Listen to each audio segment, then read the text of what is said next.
दुनिया के सबसे अलग द्वीप पर एक लड़की रहती थी जिसके पास अपार शक्ति थी।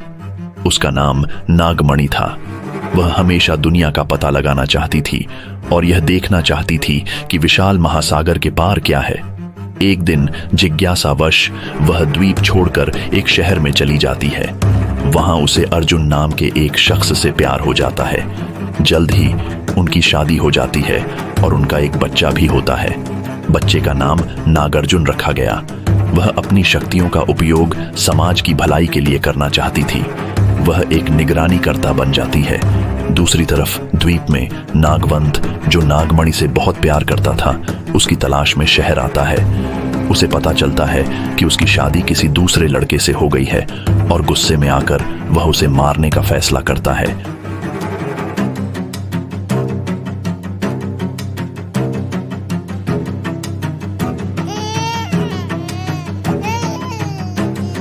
वह पहली बार नागार्जुन को देखता है। बच्चा बिस्तर पर लेटा हुआ था, इस बात से अनजान कि उसके पिता अब नहीं रहे। उसी क्षण ने उसके और कई अन्य लोगों के जीवन की दिशा बदल दी।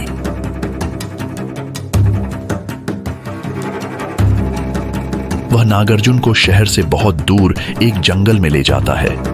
वह भीड़ से छिपकर एक स्थान से दूसरे स्थान तक यात्रा करता था।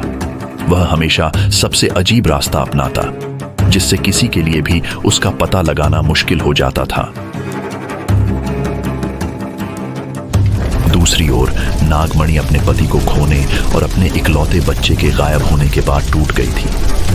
एक ही पल में उसकी पूरी दुनिया बिखर गई। वह हमेशा चाहती थी कि यह दुनिया रहने के लिए एक बेहतर जगह बने, लेकिन अब उसे जीने की कोई इच्छा नहीं है। वह अपने बेटे के बारे में पूछताछ करने के लिए रोजाना पुलिस स्टेशन जाती थी, लेकिन पुलिस अधिकारियों के पास कोई जवाब नहीं था।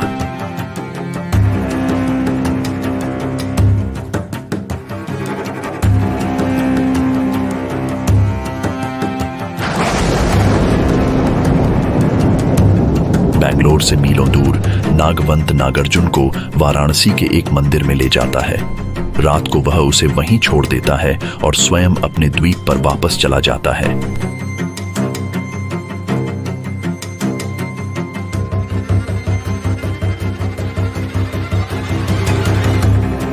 बच्चे को अकेला देखकर कई आवारा कुत्तों ने उसे घेर लिया। उस वक्त वहां कुछ भी हो सकता था। तभी अचानक कहीं से एक सांप निकला और उसने बच्चे को अपने संरक्षण में ले लिया।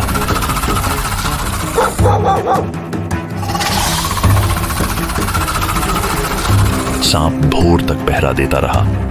वह तब चला गया जब उसने एक पुजारी को बच्चे के पास आते देखा, लेकिन जाने से पहले उसने बच्चे को असामान्य शक्ति दी, एक ऐसी शक्ति जो उसे दूसरों से अलग बनाएगी। लोग अक्सर कई कारणों से अपने बच्चे को मंदिरों में छोड़ देते हैं। ऐसा कहा जाता है कि जिनके पास जाने के लिए कोई जगह नहीं होती, उनके लिए भगवान का घर हमेशा खुला रहता है। मंदिर के मुख्य पुजारी ने बच्चे को गोद लेने का फैसला किया। उनका कोई परिवार नहीं था, लेकिन उस दिन उन्हें एक मिल गया। एक तरफ जहां एक मां अपने बच्चे को बेसब्री से तलाश रही थी, वहीं दूसरी तरफ शहरी जिंदगी से काफी दूर टापू पर एक ऐसी घटना घटती है जो हजारों लोगों की जिंदगी पर असर डालने वाली है।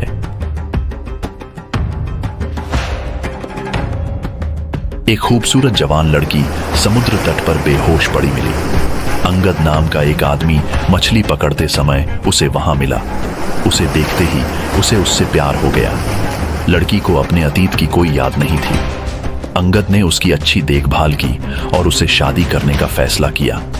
लोग उनके फैसले के विरोध में थे, लेकिन अंगद ने दृढ़ निश्चय कर लिया था। आखिरकार उन्हें गांव छोड़ने के लिए कहा गया। वे गांव के पास जंगल में बस गए।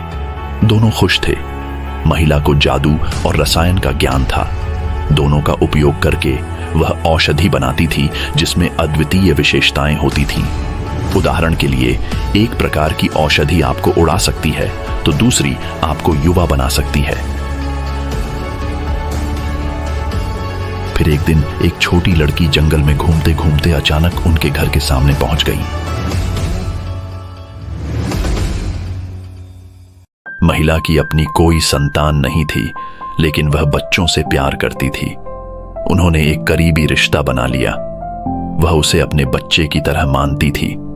लड़की उसके पास रोज आने लगी और फिर एक दिन वो नहीं आई। वह उसका इंतजार कर रही थी। भूख लगने पर लड़की ने एक जंगली फल खा लिया। फल जहरीला था, जिससे उसकी मौत हो गई।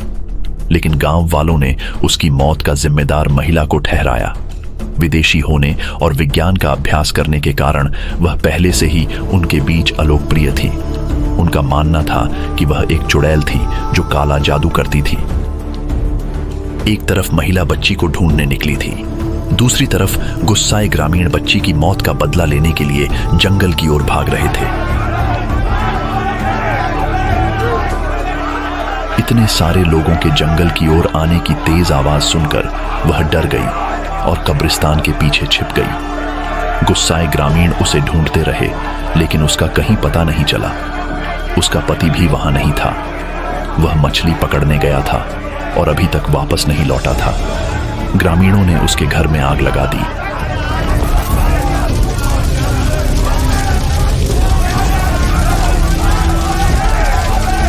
जब अंगद वापस लौटा और घर को जलता हुआ देखा तो उसे तुरंत ख्याल आया कि शायद उसकी पत्नी घर के अंदर होगी। बिना कुछ सोचे समझे वह जलते हुए घर के अंदर चला गया और अपनी पत्नी को ढूंढने लगा। अचानक पूरा घर आग की लपटों में घिर गया और अब बाहर निकलने का कोई रास्ता नहीं था। उस दिन गांव वालों ने बहुत बड़ी गलती की थी।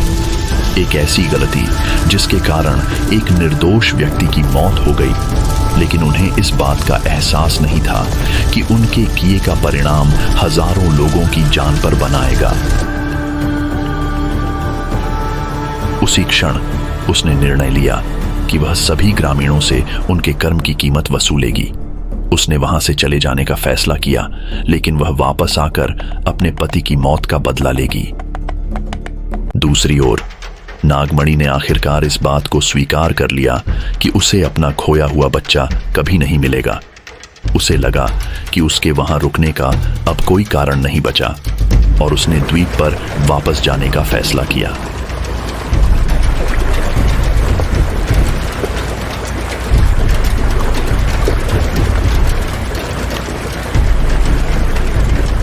वहां द्वीप पर नागवंत उसके लौटने का बेसब्री से इंतजार कर रहा था।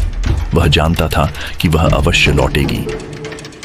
एक तरफ वह अभी भी अर्जुन और अपने बेटे को भूल नहीं पा रही थी और दूसरी तरफ नागवंत उसके बहुत करीब आ रहा था और लगभग उसे शादी करने के लिए मजबूर कर रहा था।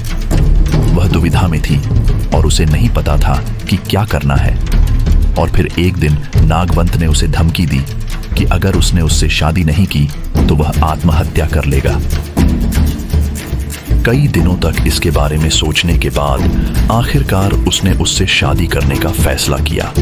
वह जानती थी कि नागवंत उससे कितना प्यार करता है और वह अपनी जान लेने से पहले 2 बार भी नहीं सोचेगा।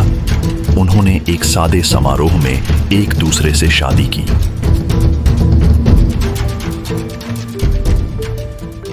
शादी के कुछ साल बाद वह गर्भवती हो जाती है और कई सालों में पहली बार उसे खुशी महसूस होती है जो उसके जीवन से गायब हो चुकी थी। एक मां बनने की खुशी।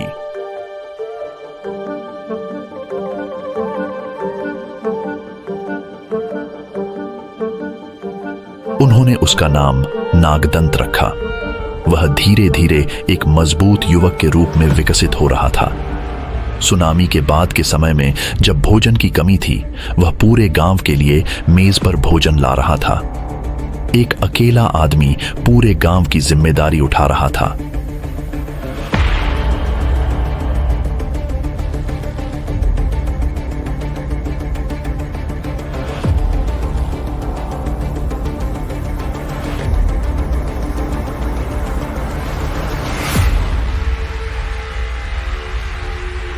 नागदंत के साथ साथ, लेकिन बिल्कुल अलग जगह पर, बनारस के घाट पर एक और लड़का था जो बड़ा हो रहा था, नागमणि का पहला पुत्र नागार्जुन।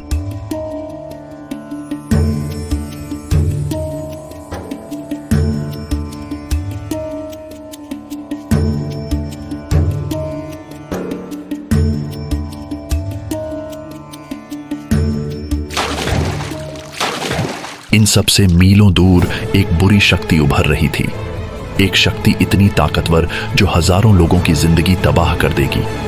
वो मासूम मीरा, जिसके पति की हत्या कर दी गई थी, वही मीरा जिसे गांव वालों ने डायन करार दिया था। वह कल्पना से परे शक्तिशाली हो गई है और अब केवल एक चीज है जो वह चाहती है, वह है बदला।